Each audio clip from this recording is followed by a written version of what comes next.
Guys, good evening and welcome back to my channel Vijay Sangat. दोस्तों, आज की इस क्लास में मैं आपके लिए लेकर आया हूं अलंकार, लक्षण अलंकार। तो जानते हैं कि क्या होता है लक्षण अलंकार। दोस्तों, मेटोनिमी मेटोनिमी का अर्थ होता है लक्षण अलंकार। जैसे हिंदी में सब शक्ति होती है अभिधा लक्षणा, तो लक्षणा सब शक्ति वो होती है जिसका मूल अर्थ न निकलकर कोई दूसरा अर्थ उसका निकलता हो, तो उसे लक्षणा सब शक्ति कहते हैं। वैसे इसमें जो वाक्य होगा उसका वो अर्थ नहीं होगा जो निकल रहा है, बल्कि कोई दूसरा अर्थ निकलता है इसमें। तो इसकी क्या परिभाषा है दोस्तों? ये एक फिगर ऑफ स्पीच है, ये एक अलंकार है।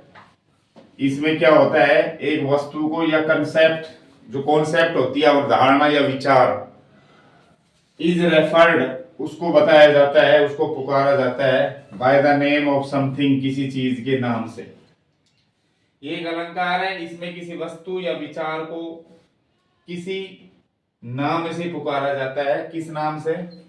क्लोजली एसोसिएटेड विद इट, जो इससे बहुत ही घनिष्ठता से जुड़ा हो। ठीक है, किसी वस्तु को या विचार को ऐसे नाम से पुकारा जाता है, किसी ऐसे नाम से जो घनिष्ठ रूप से इससे जुड़ा हो, बजाय किसके? Rather than its own name, बजाय इसके खुद के नाम के।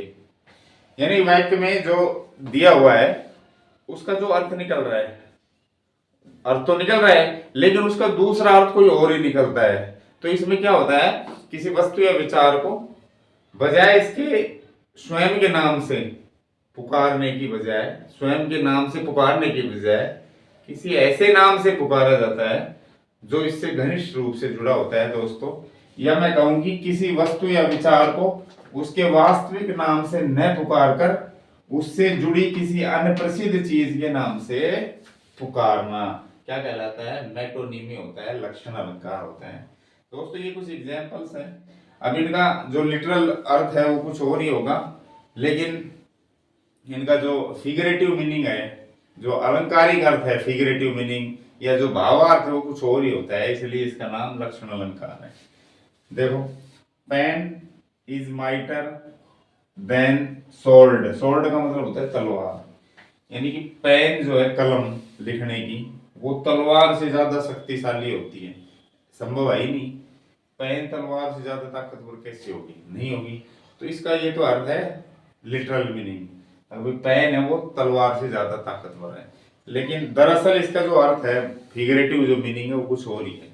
दोस्तों, यहाँ पेन का मतलब है नॉलेज, ज्ञान, और दोस्तों सोल्ड का मतलब है यहाँ सैन्य शक्ति, यानी सैन्य शक्ति की बजाय ज्ञान ज्यादा ताकतवर होता है।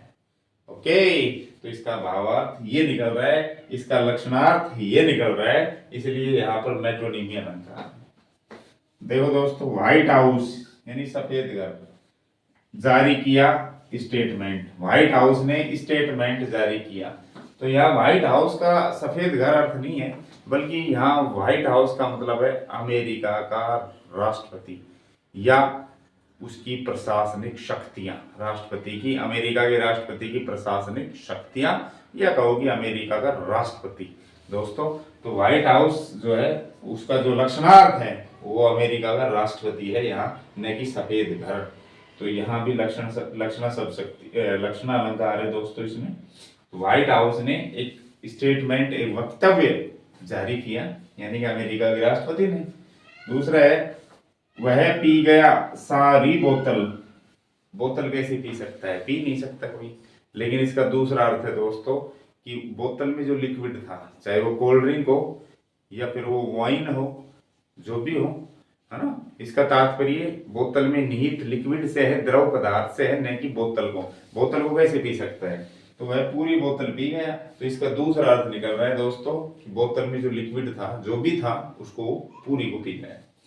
अगला है, मुझे देने दो तुम्हें हैंड, हाथ। मुझे आपको एक हाथ देने दो, यानी हाथ कैसे देगा? काट के थोड़ी देगा ये पकड़ हाथ, नहीं। तो यहाँ हाथ का मतलब है दोस्तों हेल्प, मदद, यानी मुझे आपकी मदद करने दो। मुझे आपको हाथ देने दो, मतलब हाथ का मतलब है हेल्प।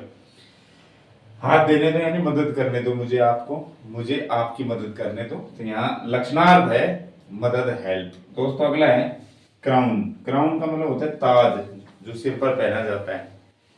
ताज के पास एब्सोल्यूट पावर होती है, मतलब संपूर्ण शक्तियां, सारी शक्तियां होती है उसके पास, है ना।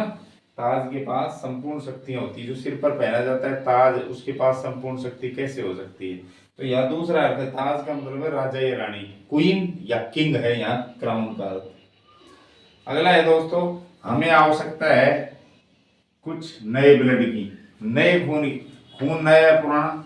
इसका मतलब नया खून की आवश्यकता है या पुराने खून की। तो इसका सीधा सा अर्थ है, दूसरा अर्थ है कि नया खून है तो जवान है, पुराना खून है तो वृद्ध आदमी है।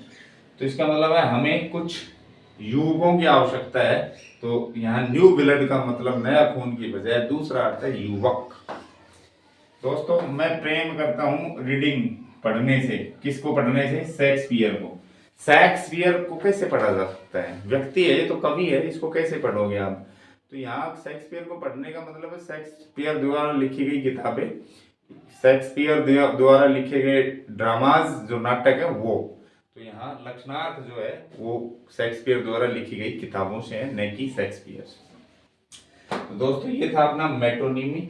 यहाँ जो मूल अर्थ है शब्द का, उसकी बजाय कोई दूसरा लक्षण अर्थ जो है, लक्षणार्थ, वो हम ग्रहण करते हैं। दूसरा कोई अर्थ निकलता है, उसको हम लक्षण अलंकार कहते हैं। आशा करता हूँ ये छोटा सा वीडियो आपको बहुत ही पसंद आया होगा और ये काफ़ी हेल्पफुल होगा, विशेषकर प्रतियोगी परीक्षाओं की तैयारी कर रहे प्रतिभागियों के लिए। जैसे रीट है, सेकंड ग्रेड इंग्लिश है, इनके लिए बहुत ही बहुत महत्वपूर्ण है दोस्तों फिगर ऑफ स्पीच। आज के लिए इतना ही काफ़ी है। वीडियो अच्छा लगा तो लाइक करें, शेयर करें, आवश्यक समझें तो कमेंट्स करें और चैनल को सब्सक्राइब करें। Thank you for watching this video. Bye.